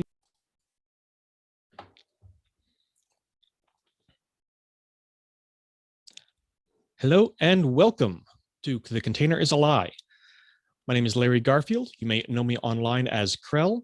If you want to make fun of me on Twitter, that's where you do so. I generally encourage it. I'm a staff engineer for TYPO3 GmbH or GmbH, depending on which side of the Atlantic you're on. I'm also a member of the PHP Fig core committee. It's kind of like the United Nations of PHP with all the good and bad that has. I've been working in internals lately, mostly writing the text for other people's RFCs. And I'm also the author of a couple of books on PHP development, particularly exploring PHP 8 and thinking functionally in PHP. But that's not what we're here to talk about. We're here to talk about clouds. Wrong clouds. I actually mean cloud-based hosting. These days, cloud hosting is the big thing. That's what everyone's talking about. Cloud this, cloud that. That's great. What does that actually mean? Normally, clouds are described as these things that use containers. Okay, so what are containers? Probably not that. That's my lunch. That's not the kind of container we're talking about here. It's often talked, containers are spoken of being like shipping containers, but I'm pretty sure that's not a data center. No, okay. So it's not that. Oftentimes I hear containers described having to do with whales somehow. I see whale pictures around, but that's not a container, except maybe for plankton. I don't know. Often when people talk about containers, they talk about this tool, which, okay, it uses containers, but this isn't what containers are. This is a tool that uses containers. So what's an actual container? Fundamentally, a container is a lie. All containers are lies. Everything you've heard about containers are lies. Because all software is built on lies, that's how it works. All modern software is built on lies, and that's a good thing. That's why it all works. So to understand what a container actually is, we need to drill down through the lies and start at the very first lie that underlines everything else in computing today, and that is the idea of a process. What is a process? Well, this is not a process, this is a CPU. It's a very old CPU. It's the kind that could actually do math, unlike the earlier versions. Laugh if you're old enough to get that joke. CPUs are essentially single-threaded devices. They execute a series of instructions, one by one, to move stuff around in memory. And there's a special value that they have inside them called a program counter that tracks what the next instruction to do is. And one of the instructions that you can execute is change that value to something other than whatever was next in the list. And that's how you do branching logic. All modern computing is built on that model. And CPUs are really fast, but some of the stuff they need to do, like I/O, is quite slow. The time it takes to reach out and to access memory is tens of times slower than the CPU just doing computations itself. So it'd be really nice if in that time the CPU could do something else other than just sit there and wait for memory to respond, or God forbid, wait for a network response from another server. That's going to take an eternity. So how do we handle wait and do something else? Enter operating systems. Operating systems are a special kind of software that manages other software. And a lot of them on the market. For the moment, what we're saying applies to all of them more or less equally. An operating system is a very complex piece of software. It does a lot of different things. There's one piece of what it does in particular we're concerned with, that is the scheduler. A scheduler is a special part of the operating system that coordinates with the CPU. And it manages this thing called context switching. Periodically, the CPU will tick. And when it ticks, it fires what's called a timer interrupt, which means it will just stop whatever it's doing and point its program counter at a specific place in memory. And that specific place in memory is part of the operating system, and it has a chunk of code there called an interrupt handler. And this is the CPU saying, hey, operating system, switch places with me, please. And the operating system and the scheduler and the interrupt handler goes, oh, I'm awake. All right, set the program counter to that and run that line of code. Cool. And then at the next tick, it says, oh, that one next. And it bounces back and forth between these different lines of execution on each tick. Now, if your computer these days has multiple cores, the CPU has multiple cores in it, that's quite common. Or maybe you're running a multiple thread program of some kind, generally not in PHP, but a lot of other programs are. Then logically, you can think of that as just having multiple program counters operating on different lines of code separately from each other. Sometimes on the same line of code if it's multi-threaded, or different lines of code if it's multi-cored. That's a lot to keep track of, though. So how do the CPU and operating system keep track of which line of code, which sequence of instructions it's working with? They create this virtual concept, this fake idea called a process.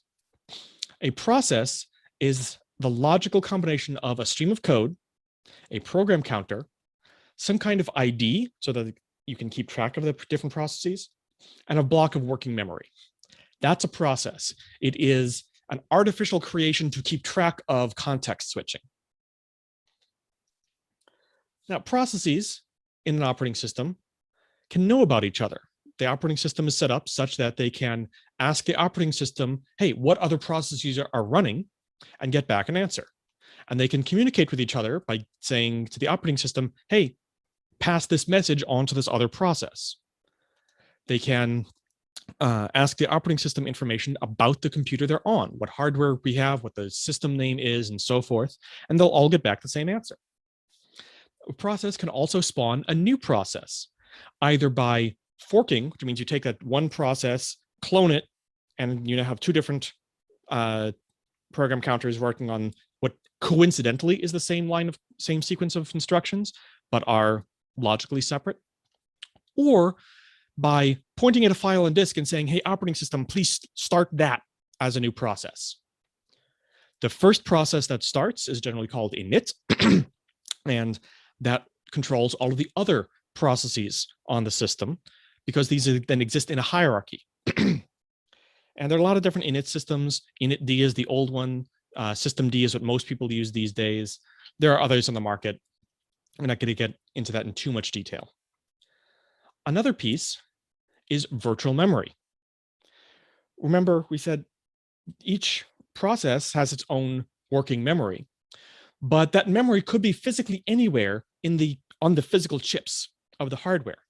And you as a programmer are way too stupid to figure out how to keep track of, oh, the memory I'm trying to access is actually, it's not a linear array, it's actually a chunk here and a chunk here and a chunk back over here, and it might move out from under me as the operating system decides to optimize things. You are not capable of dealing with that. You as a human are not capable of that. So the operating system and CPU collaborate against you. They conspire against you to lie to your process, to say, hey, you have a contiguous block of memory from address 0 to address 4 gigabytes or 8 gigabytes or whatever. And your process thinks that it has one contiguous block of memory, but there's actually this translation lookup table in the CPU or in the memory chip somewhere. So that as you write to address 12, that actually gets translated to address 497, because address 12, oh, that's part of the operating system. You don't want to write there. So both the CPU and memory are shared resources that are getting swapped back and forth between different lines of execution to simulate multitasking, because you as a developer would not be able to do that yourself. Now, those of you that have worked in systems work before, you're going to say, Larry, you're grossly oversimplifying things. That is true. I am skipping over a ton of implementation detail here and all the other stuff that operating systems do, because I've only got 40 minutes and that would take an entire college course or several. So bear with me. But wouldn't it be cool if we could tell different lies to different processes? Instead of giving them all the same lie, we could lie to them differently. What could we do with that? Enter namespaces. Namespaces are a Linux-specific feature. Everything we've set up to this point is true of all operating systems. From here on in, we're talking specifically about Linux. Not GNU Linux, but Linux, the kernel itself, we're talking about. Other systems have implemented similar functionality in different ways. Again, not talking about those. Namespaces are a way to tell different lies to different processes. You bundle different processes together into this thing called a namespace, which is a cluster of processes, and then you can tell a different lie to each bundle. There's a number of different namespaces in Linux. They've been added over time, over the last 15, 16 years, something like that. We're going to talk about the most important, but there's a few we're not going to cover here. The simplest is the UTS namespace. This is what controls the host name. So your computer by default has a name that it knows itself by that is controlled by the etc hostname file if you're on any kind of Unix system, and is basically a global variable. But with the UTS namespace, we can take process 7 and process 8 and put them into a namespace called web. And then inside that namespace, we set the local global variable for the host name to web. And process 9, we put in a different namespace and set its host name to SQL. Whereas the real global variable is still called my laptop, but process 8, if it asks for the host name, will get told web. And once you're in a namespace, you can just use this getter and setter methods that are part of the Unix API to get these values and set these values within your namespace only. Fun fact, in this case, UTS stands for Unix Time Sharing System. Uname, that's where the name's from, is the Unix name, because this is what was called back in 1971 and it hasn't been changed since. So be careful of your APIs, they will stick around a long time. The next namespace to think about is the process namespace. We said before that processes all have an ID that they can use to talk to each other and the operating system uses to keep track of them. With a process namespace, we can put processes into a namespace and then they have a different ID inside that namespace than out. So in this case, the two blue namespaces, the two blue processes, 12 and 13, are known to the operating system as 12 and 13. They're known to themselves as 2 and 3. If the left blue process asks the operating system, what are all the processes on the system? It'll get back an answer 2 and 3, and that's it. It won't know about the red process or the green process. just its own process and those in its own namespace. This is cool. We can now isolate processes so they cannot talk to each other. They don't know they exist. They don't know how to reference them, so they can't communicate. That's useful. Process 1, or any process outside of a namespace, can still see all of the processes, and it will see them by their global numbers, their global IDs, 12, 13, 14. Okay, but usually the way that processes communicate is through a fake file system called proc. But that's a different matter. That's not a process thing. So how does that work? Well, fortunately, there's a mount namespace, which is actually the oldest namespace of all the ones we're talking about here. Mount acts as kind of a super chroot. If you're not familiar with chroot, it's a feature that's been involved in Unix systems for basically ever. Normally, you have your file tree, and you can say, all right, for this process, this subdirectory, it should only have access to this subdirectory and below. That is the subdirectory that this process should view as its root, which is cool and useful, but you still have only a single file tree. A mount namespace lets you have a completely new root node. So you have two completely independent file trees, one for the global and one for within a certain namespace. And you can mount any file system into that the root node of that namespace. It could be a partition on disk. It could be a file system image in an ISO file or a squashfs or some other format like that. It could be a network partition. You get a whole new tree this way, which means you can have, in this case, two different namespaces, A and B. And in namespace A, you give it one root node with a set of files. Namespace B gets a different root node with a different set of files. And then we can mount through the operating system a disk image into both of them potentially. So now process 4 can only read files in its namespace or that shared partition. B can read only files in its namespace or that shared partition, which means that process 5 can never, ever access holiday.mp4. It doesn't know it exists. It has no way to access it. And if you've ever seen holiday MP4, you know why that's a very, very good thing. This also means that a process cannot start a program that's not in its own namespace. We said before, a process can start another process by pointing at it on disk and going, hey, operating system, start that. If it can't point to it on disk, it can't tell the operating system to start it. Useful. Network namespace. This is a little bit weird, so bear with me. Unix has this concept of devices, and it has physical devices, which are a logical structure in memory that correspond to physical hardware. A USB port, an Ethernet jack, a mouse, a keyboard, and so on. You can't namespace these. However, it also has this idea of a virtual namespace, and this has been around since the dawn of Unix, as far as I know, which is a lie. It's a fake device that has the same API as a physical device, but is backed by some program that does an arbitrary thingamabob. These you can put into a namespace, but only one. And you can create them in pairs. And a pair of virtual devices can talk across the namespace boundary, which means you can do something like this. We create two different namespaces, network namespaces, A and B, put a process in each.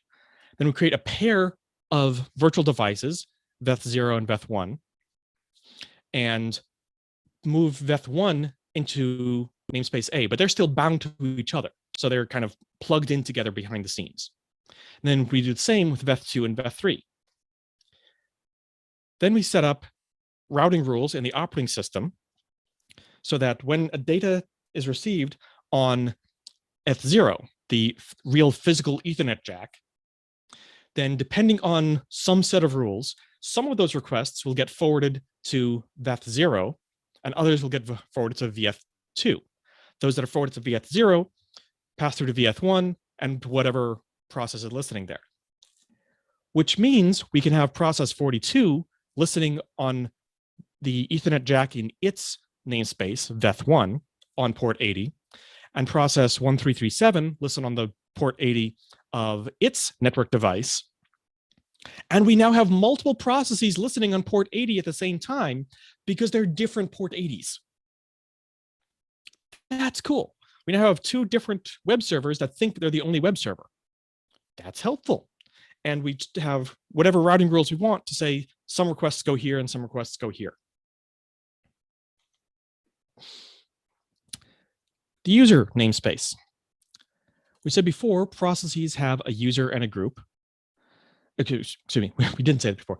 Processes have a user and a group. And it's used for access control to say, processes can only talk to other processes with the same user, or the root user can talk to any process. Talk to, in this case, we usually mean signals, the most important of which is terminate, to shut down a process. The user namespace gives you a namespace local user, just like the process namespace gives you a namespace local process ID.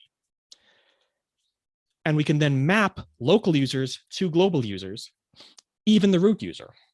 What that means is we can create a namespace A and a sub namespace B inside that, and put processes in one or the other. And process 37 here is owned by the user crusher according to the operating system, but according to the namespace, it's owned by user root. Therefore, process 37 is root according to the rules of namespace A. So it can send any arbitrary message to process 38 because it's root as far as process 38 is concerned. But it cannot send a message as root to process 12 over on the left because it's not a root process according to the rules in the global namespace. Kind of weird, but the main benefit here is you can make a process root locally. A process can be root relative to a select number of other processes, not to the entire system. Control groups are the only thing I'm saying here that's not a lie. Control groups are a form of scheduler tweaking. The scheduler, we said before, is the code that switches back and forth between different processes, and it tries to be fair to give them all a fair amount of time and a fair amount of CPU and so forth. But it's really easy for a greedy program to get more than its fair share through a variety of means, both malicious and not. And one process can just eat up the entire CPU time by just being buggy.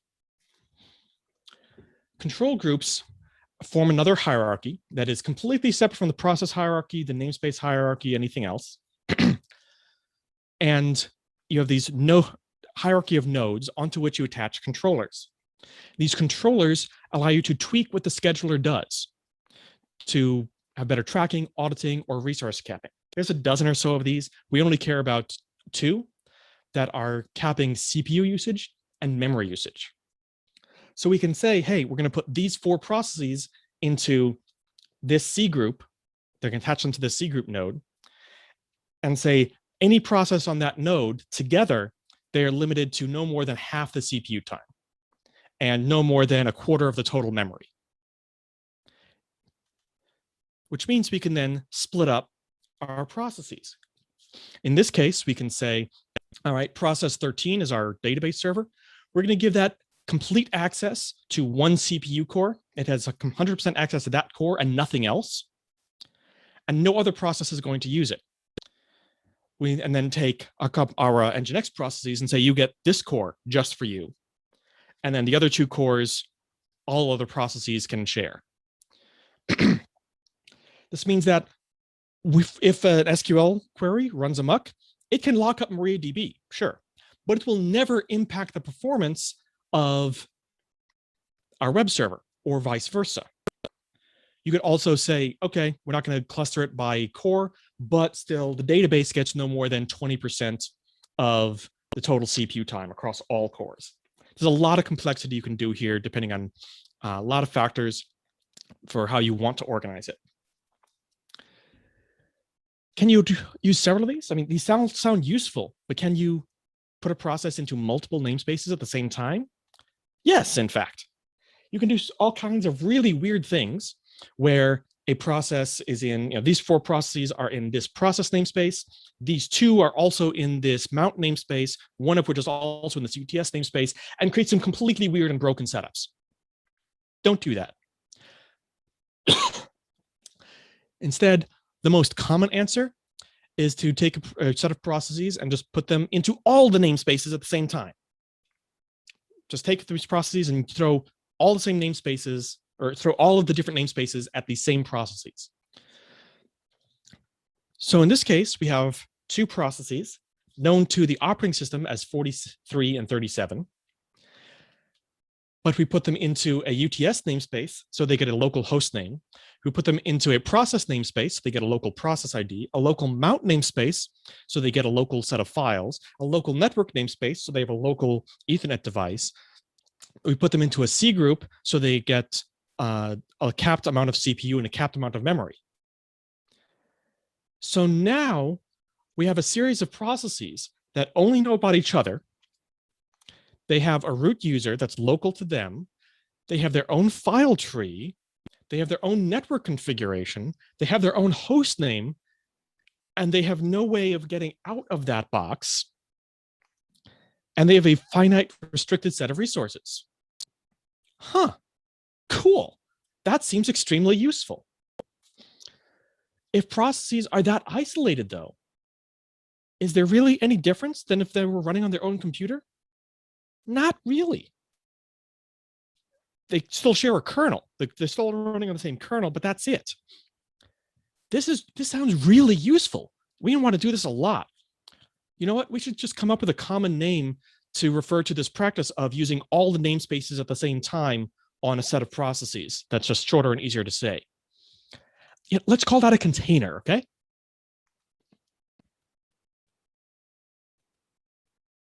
I don't want to drop this really nice microphone I've got here, so thanks, Obama.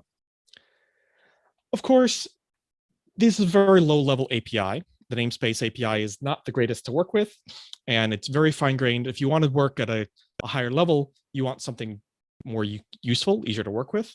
So what do developers do when they want to do that? We build an abstraction. We build coarser APIs. Enter container systems. A container system is simply a wrapper around all of these namespace APIs that let you work with them more conveniently. There are a lot of them on the market. The oldest is called LXC, which stands for Linux Containers, which is written in C and has language bindings for almost everything. Docker, you've probably heard of, originally was built on top of LXC and then forked and wrote its own underlying tool instead. Then a lot of people decided they didn't like how Docker, the company, was running, and so they forked Docker to create something called Rocket. There's also Vaga, which is written in Rust. There's even one written in Bash called Bocker. I would not recommend using it in production, but it's just to demonstrate you can write a container system in 100 lines of code, 200 lines of code very, very easily if you just want to wrap up the APIs. You can do this in pretty much any language that supports full system commands, which means not PHP, sorry. But almost anything else you can. Another important topic is orchestration. Once you start working with containers, you realize it's really not useful to have a single container, to have a single namespace bundle. Instead, usually you'll want to have a bunch of them working together as if they were different computers, but all talking together, running on the same computer.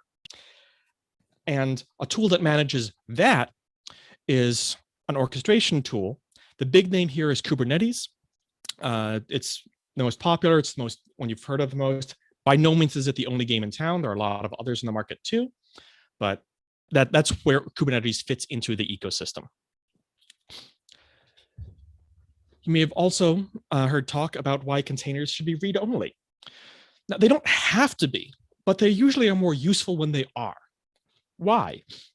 Well, it means you can load a container once and run it multiple times. The operating system is smart, and so if you want to start up the same process in different containers 50 times, it can only load the code into memory once.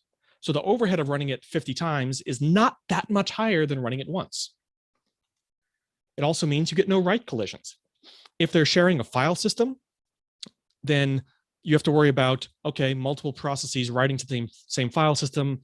Are they going to collide? Are they going to step on each other? Well, if they can't write to the same file system, then they can't step on each other. Cool.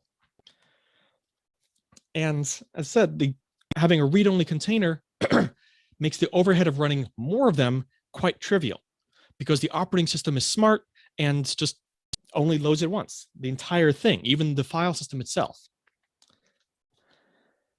You may have heard, but the containers let you run something anywhere. And that's not actually true.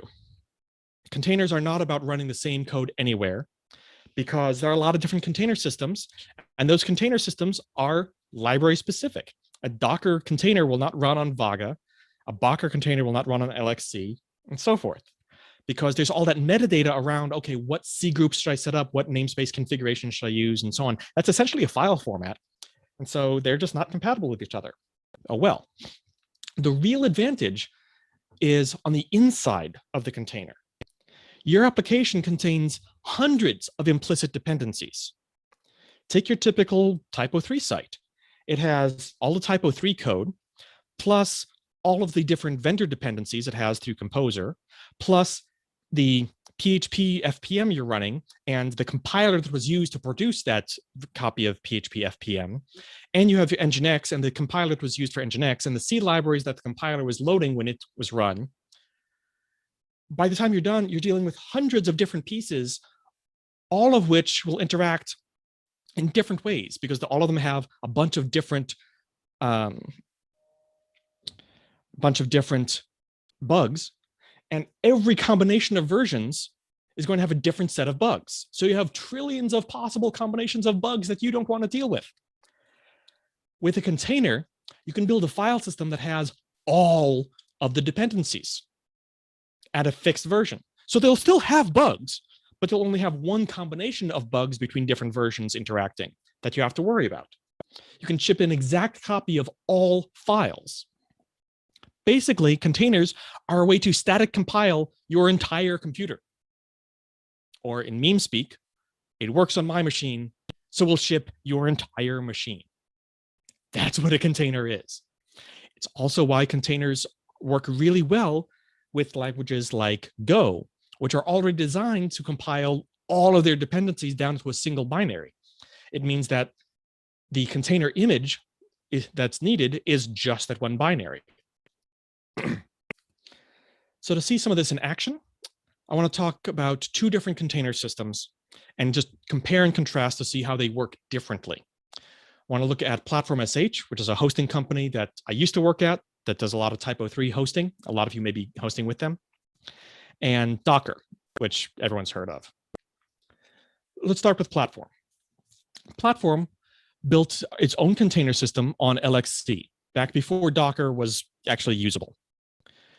It uses a nested SquashFS file system. SquashFS is a file system optimized to be very small and read-only. So it unpacks very quickly. It's very compact, but it's read-only, which we want.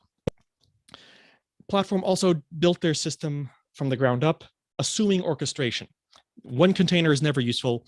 The unit of deployment is multiple containers. So you push code to Platform in Git, and they will check out what's in Git, run a script on it to produce a SquashFS file system image. That script could be anything you want. Usually it's Composer install, generating SAS and LS files, that sort of thing. And this is all controlled via YAML files in your Git repository. And that produces a snapshot of your code. Then it mounts that into a nested file system, all of these built with SquashFS. So you have a base operating system image with your basic Unix system, Debian in this case, and basic things you need like PHP and Nginx and so on. Then into that we mount the yellow part, your application we just built, which is read-only. Into that we then mount a RAM disk run for config files that you actually need a scratch space for. that you don't actually worry about. And then we also network mount a directory for your user files. So you can upload files to disk and they get stored on that network partition instead. And that's it. And then you start just the applications you need, just the processes you need for your program, which means inside a given container, if you run PS, you get SSH. That's the first set of things here. You get Nginx and you get PHP FPM, and that's it. Platform users run it as their init process, which has a couple of interstitials here. But really, there's only 3 processes here running that are of any meaning: SSH, Nginx, and FPM. That's it. The actual VM that it's all running on may have thousands of processes running, but inside the container, it looks like a complete system that's just very boring. And that's a good thing, because you can then focus on the tasks you need, use it as if it were a real system, a full complete operating system, full complete computer, and not worry about getting impacted by all of those other processes elsewhere. We also said that the cluster is the unit of deployment. So when you deploy, your configuration files will say, all right, I need a PHP container, I need MariaDB, and I need Redis. So it mounts 3 different containers with a base image, with a your app image, RAM disk, and then writable file system over the network. Then it makes another one that is your database with just the network file system mount on a RAM disk, because there's no custom application code there. And then a Redis container that, well, it doesn't have local files. It's all in memory, so it just has the scratch space. If you ever release a new version of your code, then all it has to do is unmount the network file system, unmount your application, mount the new application, remount your files, your writable file system, and you're good to go. So you can upgrade your application. You do a new deployment by throw out the old one, install the new one, keep going. And you can do that because of containers, because you're just moving around namespaces. Docker, meanwhile, works a bit differently. It uses a layered file system rather than a nested file system. It also has no inherent init process. It is really optimized for running a single process in a container. Nothing in containers is inherently requires you to do that. Docker is set up to do that. That's a Docker-specific feature. And then instead of mounting different read-only file systems inside each other, Docker has file system layers, kind of like transparencies or layers in Photoshop. So it starts with a base image, let's say, that has your basic Debian or Ubuntu or whatever OS, over which it layers the files that would install MySQL, onto which it layers a home directory, potentially others as well. And this is really useful because then we can have a single copy of that base OS there and use it in 50 different containers with different layers on top of it. On the downside, there's a performance hit for this, because if you need to look up, say, the etc host file, then it has to look through every one of those layers and say, is it in the first layer? Nope. Is it in the second layer? Nope. Is it in the third layer? Okay, I found it. This is why if you're building a Docker container, in your Docker file, the recommendation is to use as few run lines as possible.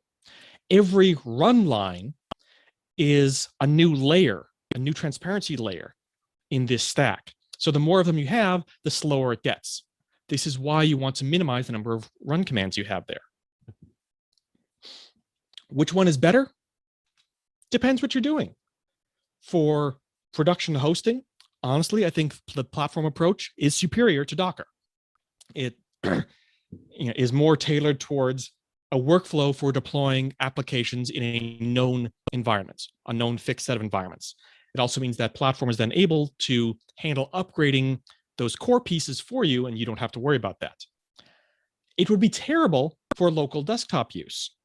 For a case where you have, instead of a dozen base containers, but you have 100 different configurations that you may use, mix and match, and create new ones on the fly, Docker works a lot better for that because of that layered file system. There are others as well. You may have heard of Ubuntu Snaps system or Red Hat's Flatpak.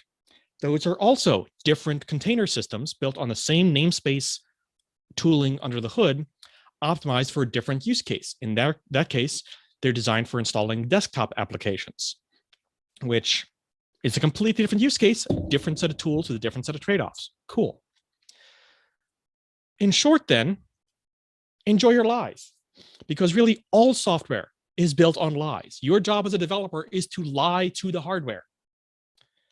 Embrace the lies, because everything these days, cloud computing, is a multi-layered lie. From the CPU on up to the container, everything is a lie, and that's a good thing. That's how it works.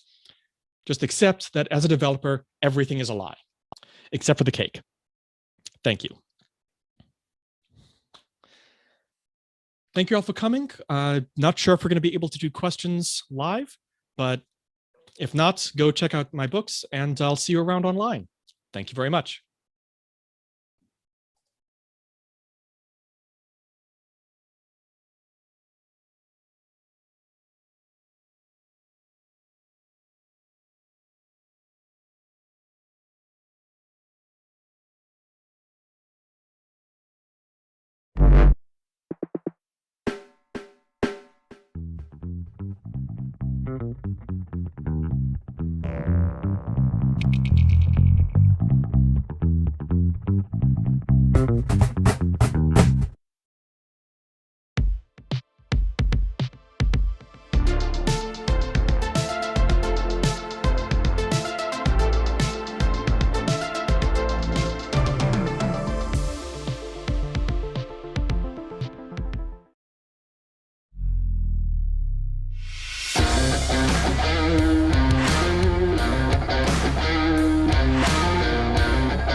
That was massive. I don't know about you guys, but I'm still mind blown. Thank you, Larry, for the next level stuff. It turns to going very low level. Yeah, that concludes this day of the TYPO3 Online Days 2021. A huge thank you again to all the sponsors who helped make this all possible. A huge thank you to you, the participants, for showing up, chatting with us. Highly appreciate it. Keep that going. We really, really hope the pandemic thing will stop soon, so we will be able to see each other again in person. Really looking forward to that. Also, remember the next session or the next session day that we have is on June 30th, 2021. And also give a quick shout out to the media team over there. Hold on.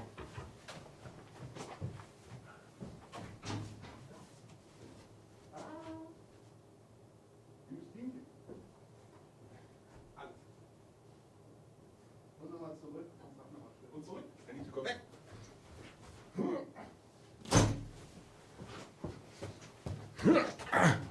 And back into the shop. So, we hope you enjoyed it so far. We're still trying to make things better, always improving, as we always do. Also, keep testing TYPO3. It helps. We are now at version 11.3 dev. There's a lot of cool stuff coming, and we see you next time.